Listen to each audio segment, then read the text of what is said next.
Hello fans of PMPBeta, my name is RG Maddow and I come from the channel ReclinedGamers, so if you like this battle, please come check this out. It'll be much obliged. Now, I got an OU battle against a pretty cool guy and a fellow YouTuber named CuRsseofPokEmoN. Once again, he's a cool guy, so please check him out as well. Now, I usually don't really play OU, but I figured this was a pretty good match, so I decided to upload this to PMPBeta. Now, let's talk about the teams here. Now I'm going to talk about my team more, and once again, since I don't play OU much, I kind of want your opinion on it. Now I got a standard Deoxys defense lead, just without taunt. I got magic code on it, that way I can like troll some nice Ferrothorns and Fortresses. I got Tentacruel to really set up those toxic spikes, rapid spin, get some burn on the team, and then I got Whimsicott, which is just beautiful because Whimsicott is perfect for toxic stalling with sub, protect, lead seed, and encore. And now I got a Choice Scarf Hydreigon really to give me the nice revenge kills I need, and it can hit anything hard, even though it's Choice Scarf except for Choice Spect or Life Orb or anything like that. It can still hit very hard, and it's a very nice thing to have on the team. Now I have Rock Polish Genesect with 4 special attacking moves in the form of Flamethrower, Ice Beam, and Thunderbolt. It has some great coverage and really just goes to work in OU. And except for a Choice Scarf Terrakion, I'm running a Life Orb sub Sword Dance Terrakion with X Scissor and Stone Edge. So I wonder, like, please tell me how good that team is. If I can change things up a bit, see how good it can be. That would really help, because once again, I don't really play OU that much. But anyway, let's start talking about the game. He leads off with Gengar, I lead off with my Hydreigon, and I go straight for the Draco Meteor, which is just beautiful, because I did call his Gengar lead, figuring he's going to think I'm going to go off with Deoxys defense, and I wanted this Gengar gone, that way my Deoxys defense wouldn't have anything to worry about later on in the game. And luckily for me, like I said, it happened and I'm able to take it out on the first turn. Now I'm forced to switch, unfortunately, because I am choice into that Draco, so I go out into my Whimsicott, figuring he's not going to go for the Ice Fang, knowing I have to switch, and he's probably going to go for the Earthquake, either predicting Tentacruel, Terrakion, or anything like that. So it was a very good play on my part, but he switches out here, making a very good play on his part in himself, calling the Encore, getting a nice free switch into his Alakazam. And this Alakazam, I'm not gonna lie, scares me a lot. So I'm gonna go for the Protect, really just to scout what it wants to do, and if it wanted to call Mod, obviously I have that Encore. But he ends up going for the Psychic, which is the smartest thing for him to do, not wanting to over-predict, just trying to get some nice damage on my Whimsicott. But I'm gonna switch out now, knowing once again I don't want to take this Psychic from this thing, so I'm gonna go out into my Deoxys defense, figuring even if he does Shadow Ball, I'm not going to take anything from that. I'm a special defensive Deoxys defense, right? But he ends up going for the Hidden Power. It does absolutely nothing to my Deoxys defense, and I know I'm free to just go for Nightshade, Spikes, really anything I want. So he's going to hit me for Shadow Ball, and I'm going to go straight for the Nightshade, just in case that Alakazam was Focus Sashed. I wanted to make sure that later on in the game, my Hydreigon can come in and just knock it out.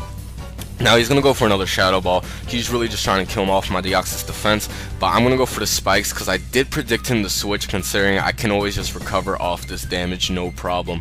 Now at this point, I'm a little bit scared because I'm kind of in the range of Shadow Ball and where it can kill me if it does get max. So I'm going to switch out here, go out into my Hydreigon, knowing he's going to go for the Shadow Ball anyway. I mean, it's not a big deal.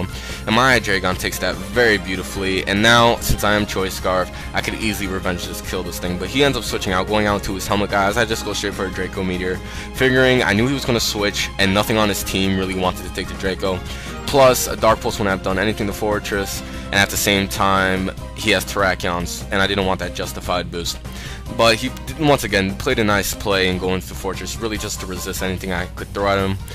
Now I'm going to switch out, knowing that at this point I really can't touch Fortress, and I'm going to go out into my Darius or my Tentacruel, figuring this is my perfect opportunity to set up my T-Spikes. Now I knew he was going to Rapid Spin, so it wasn't a big deal switching this thing in here, and I figured that he was going to switch out now, knowing that he can't touch me, so this gives me an opportunity to set up a layer of Toxic Spikes. And like I said, he does end up switching out, and he goes into his Gyarados, figuring he could possibly get some Dragon Dances up and stuff. So that's all fine and dandy, but I'm going to stay in here knowing that I'm going to want to Scald this thing if it does decide to set up Dragon Dance, but he ends up going straight for the Earthquake, not KOing me, but doing around half damage as I'm able to land the Scald and luckily get the burn, which is just beautiful. Because now that this Gyarados is burned, I am not afraid of this thing at all. A burned Gyarados can't do anything, just like a burnt Terrakion or a burnt Sulk or anything like that can't do anything, so I'm very happy. Now I'm going to take this opportunity to go out to my Genesect, knowing that because it's burned, he's giving me a free opportunity basically to set up my rock polish, and he stays in, going for the earthquake, just trying to take out my Tentacruel. But that's not going to do anything at this point, because at this point I know he's going to have to switch out. Once again, free rock polish, which is just beautiful. So once again, I'm able to set up that rock polish, and now that Fortress is on the field, I'm not worried about that at all, because I do pack that flamethrower, and that should be an easy KO at this range. And as you see here, it does knock out that Fortress very nicely, and I'm on my way to a nice sweep. Unfortunately for me, you know, once again, I don't play OU that much, therefore I'm inexperienced and I don't know exactly what to do. So when he sent in this Infernape, I was scared, not knowing if Thunderbolt could take it out, so I decided to switch straight out, not wanting to risk that, which in retrospect I wouldn't have done it any other way. That was the smartest play for me to do. And I ended up going out to Tentacruel to take the Flare Blitz, but he ends up going for Fire Blast, which is perfectly fine. Either way, I took it nicely. And because of that, I'm able to get 2 turns of Life Orb recoil on him, so that's very beautiful for me. And 2 turns of poison recoil on top of that. So this this Infernape is taking some hefty chip damage from not only Life Orb recoil, but the poison recoil. Thanks to the fact that I was able to survive that vacuum wave, I'm also able to hit it with the Scald, so this Infernape just is not enjoying its life whatsoever. And as you see from the Scald damage, the poison will definitely be able to take out that Infernape, which is just beautiful, because now my Genesect has nothing to fear on his team whatsoever, other than maybe the Alakazam, who could pull off some nice damage with a Focus Blast. But anyway, I'm gonna switch in my Nagleemo, knowing that I'm Choice Scarfed, and at this point, it was my biggest threat on my team. But I'm going to switch out, not wanting to risk that Terrakion being Choice Scarf. I'm going to go out into my Deoxys Defense. Even though I know after 2 close combats is going to go down, I don't really need Deoxys Defense this match at all. So, like I said earlier, 2 close combats is going to be able to take out the Deoxys Defense very easily. But, luckily for me, it does give me 2 turns of poison damage on this Terrakion, which is beautiful in its own right. So, close combat's going to take out my Deoxys Defense. Now I'm thinking, how am I going to handle this Terrakion? Most likely it's Choice Scarfed, and that means I can't send out my Hydreigon to Revenge Kill with Draco.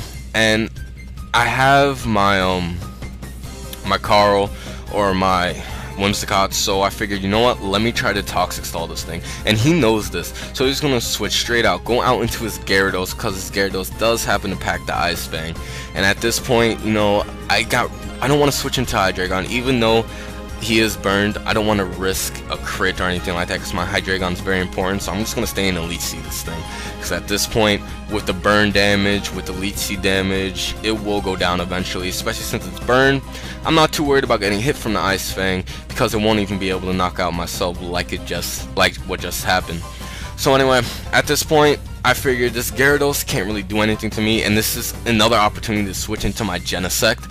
So let me switch into my Genesect, hoping that the Life Orb recoil and the burn recoil does not take it out this turn, allowing me to set up another rock polish without a problem. Now he's going to hit my Genesect with Ice Fang, does absolutely nothing, especially with the burn, does absolutely nothing. I get some Leech Seed recovery, gets the burn recoil, and now I'm thinking, please don't kill him off. And luckily for me, he does not kill him off. He survives with a very small amount of HP, which means I'm allowed to set up the rock polish as he hits me with another Ice Fang. No reason not to go for the Ice Fang, really, because either way he was screwed. So Gyarados ends up going down, takes the Leech Seed, and now I have a +2 speed Genesect, which is everything to fear in this metagame. So now what is he going to send out? He's going to send out his Fake Tauros, his Terrakion, and I'm gonna hit it with a Thunderbolt, and this Terrakion is gonna be able to take that hit very nicely and hit me with that close combat. But unfortunate for him, I still got a couple things that can take him out myself.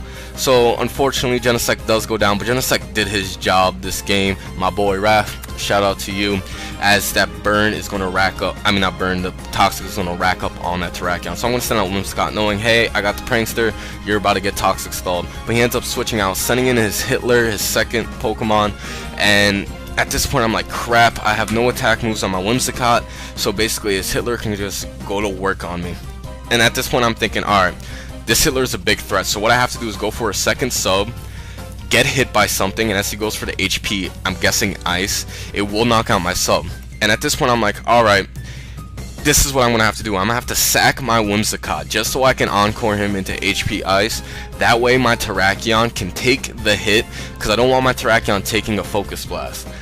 That way my Terrakion can take a hit and knock out this Alakazam with the Stone Edge. So like I said, Whimsicott ends up going down to the HP Ice, but I'm able to encore that Alakazam into HP Fire. Unfortunately for me, I end up surviving this turn, but it doesn't matter because I just go for an encore again, allowing my Hitler or my Whimsicott to be knocked out. In retrospect, I probably should have just switched on Terrakion right then and there, but I didn't know how much damage it would have done Terrakion, considering I don't play MOU that much. But Terrakion takes this like a monster. It only does about a quarter damage, which is just beautiful as it is, and I'm able to hit this Alakazam with a Rock Gem boosted Stone Edge, completely knocking it out. Nothing, like no form of Alakazam other than Focus Sash is going to be able to live that, and plus I get a crit. So that was a straight overkill. Now he's down to his last Pokemon, his Terrakion, and at this point I am scared shitless. I am hoping that this poison will take out this Terrakion from this range of health, because all I have left is Hydreigon, and I know my Terrakion is going to go down since I'm not Choice Scarf. So he takes out my Terrakion, and look at this poison. It does not take him out, leaves him with a very small amount of HP, so I'm thinking this good game. You know, I'm thinking I lost right now, and again, because I can't outspeed this thing, but it turns out that his Terrakion happens to not be Choice Scarf either, so the Terrakion goes down. So that's a beautiful game, CuRsseofPokEmoN. Hey guys of PMP and PMPBeta, I hope y'all check out my channel and check out my opponent's channel as well, because he really deserves the subs as well. I'm RG Madao, and I'll see y'all later.